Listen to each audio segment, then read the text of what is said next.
আজকে তোমাদেরকে দেখাবো এই স্টার্টআপ ডিজাইনটা, যেটা আমি জোড়া হাতি দিয়ে করেছি। খুবই সহজ একটা ডিজাইন আর খুবই ভালো লাগে করলে।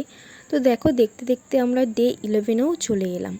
তো এই ডিজাইনটা করতে প্রথমে আমি একটা লম্বা দাগ টেনে নিয়েছি, তারপরে আমি প্রথমেই হাতিগুলো করে নিচ্ছি।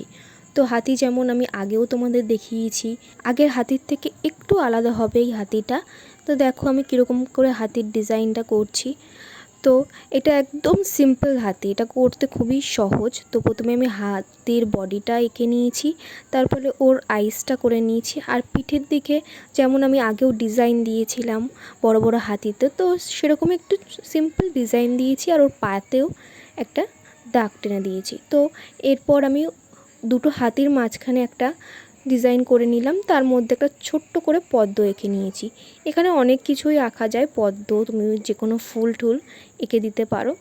তো এরপর আমি হাতির দুটোর উপরে ছাতা করছি, আর ওই ডিজাইনটার উপরেও একটা ছোট্ট করে ছাতা করছি, যাতে আরও দেখতে ভালো লাগে স্টার্টআপ ডিজাইনটা।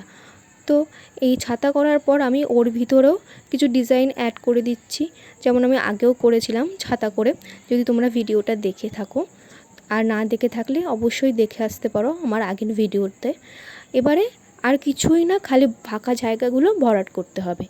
তো দেখো আমি সব কিছু ভরাট করে নিয়েছি, আর ভরাটটা আমাদের সাবধানে করতে হবে যেন আমাদের ডিজাইনের ভিতরে না ঢুকে যায়। ব্যাস, আমি নিচে ম্যান্ডেটরি 4টে দাগ দিয়ে দিয়েছি আর দুটো হামস করে দিয়েছি।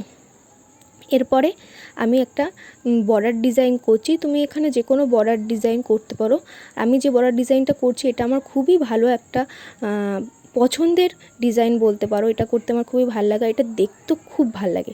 তো দেখো, এটা একটু বেনুনি টাইপের ডিজাইন। তো শেষ, তোমাদের কেমন লাগলো ডিজাইনটা অবশ্যই বলো। দেখা হবে নেক্সট ডেতে।